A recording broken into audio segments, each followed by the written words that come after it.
Senate Democrats are on track to lose a vote to change the chamber's filibuster rules so they can pass the voting reform legislation. Senate Minority Leader Mitch McConnell characterized the Democrats as hysteria. Cliff Albright of Black Voters Matter was arrested during voting rights protests yesterday. He says McConnell has no room to talk and things need to change right now.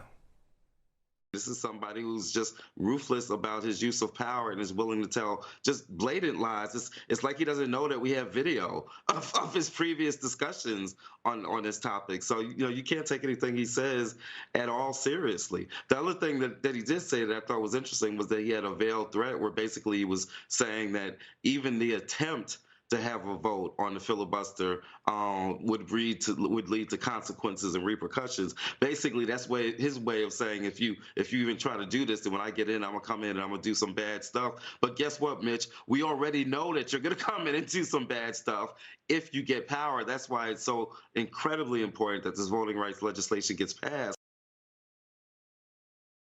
That's what I don't understand. Let's bring in Kristal Knight, a political and social impact strategist in Washington, D.C. Kristal, good morning. Good morning. Let's talk. Another day. Good morning to you. Is it good? We hope so. The morning's got to get better. Same old story. So the Democrats, Schumer's going to bring this to the floor. They're going to vote on it. But why, Kristal? What are we doing here?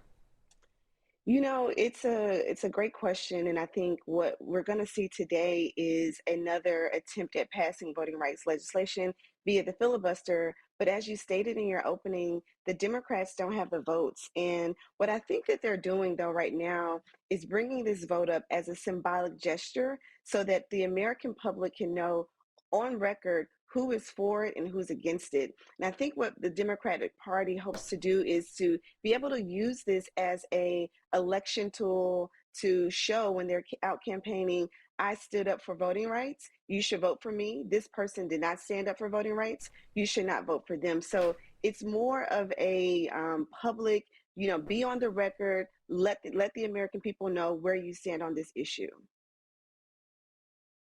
Kristal, so basically you're saying this is a shaming campaign for Sinema, Manchin, maybe some others that might be hiding behind them. But do you think Sinema and Manchin have any shame? I mean, they have stated publicly quite a few times on record, even before they're taking a vote, they don't care what happens 20, 30 years from now when people are talking about this. Do you think they even care? I don't think they care. And here's the other thing, Mike. They're not up for re-election this year. So for them, this is an inconsequential vote because they don't have to answer to their constituents right now. And so that's the challenge with, even having this vote, that you're going to bring it and you're going to fail, but you're trying to show that, we stood up for it. We're bringing it to the floor because we know that this is what the majority or a large majority of the American population wants. But we also know that this is something that will be really just egg on the face of the Democratic Party. And so the question is, why do this when you know that you're going to fail and try to figure out a way to maneuver around this and find a few of the Republicans on the GOP side who are in support of this bill and figure out a way to negotiate some of the terms of the bill. One of the things that happened over the weekend was, we saw Utah Senator get on TV talking about how he wasn't even, consulted or he didn't get a chance to sit at the table with, Chuck Schumer and talk about what's happening with voting rights. And I'm talking about Mitt Romney. I forgot to say his name, but there are a small swath of GOP senators who do care about voting rights and who have voted for them in the past or have at least signaled and shown that they care. And the Democratic Party, I'm not sure what the strategy has been around engaging these GOP senators to really find the votes that we need to either pass the legislation or bring it to the floor for a vote or even overturn the filibuster. Yeah, Lisa Murkowski also said something about maybe being on board there, but those are 1, 2, maybe 3. Kristal, we need 10. They need 10. They're not going to find 10 GOP. Here's the thing, though, Mike.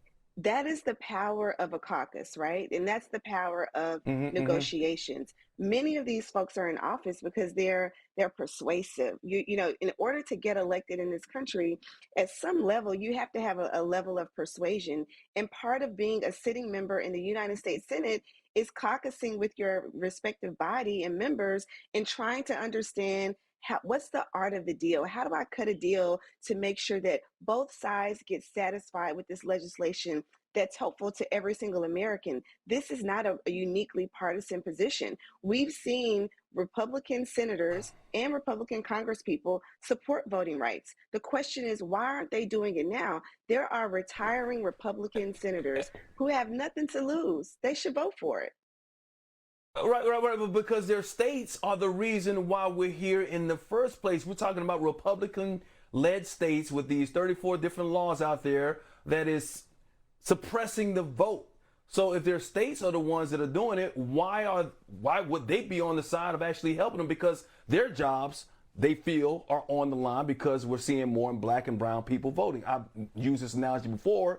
If you are the arsonist, why are you going to help them try and put out the fire? You're not. It's just not going to happen. Yeah, that's a So great, I guess my great question. analogy. So what's my question is, what more can you do for these Democrats? We were talking about taking them off of committees, like you said. I mean, they're not up for re-election right away or whatnot. But are you threatening them and saying, hey, you know what? When you are up for re-election, we're going to put a primary candidate up against you, and we're going to support them in the Democratic Party. What more can they do to put pressure on Manchin and Sinema and maybe some others? Because while you still have the majority, because time is running out. When they get to the midterms, it's over.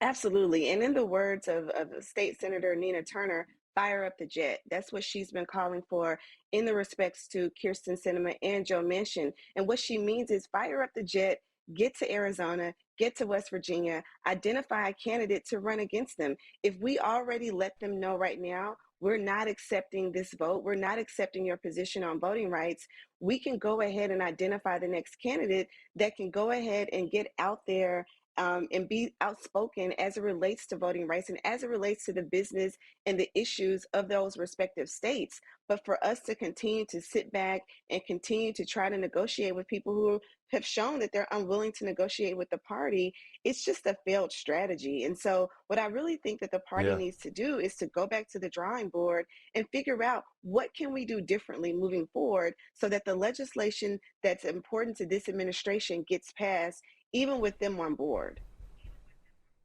Once again, tick, tick, tick, tick, tick, tick. November will be here before you know it, and it'll be too late. All right, we'll see if they can get something done, though. Political and social impact strategist, Kristal Knight, always happy to see you. And this morning, thank you for your insight this morning. Thank you for starting your day with us as always.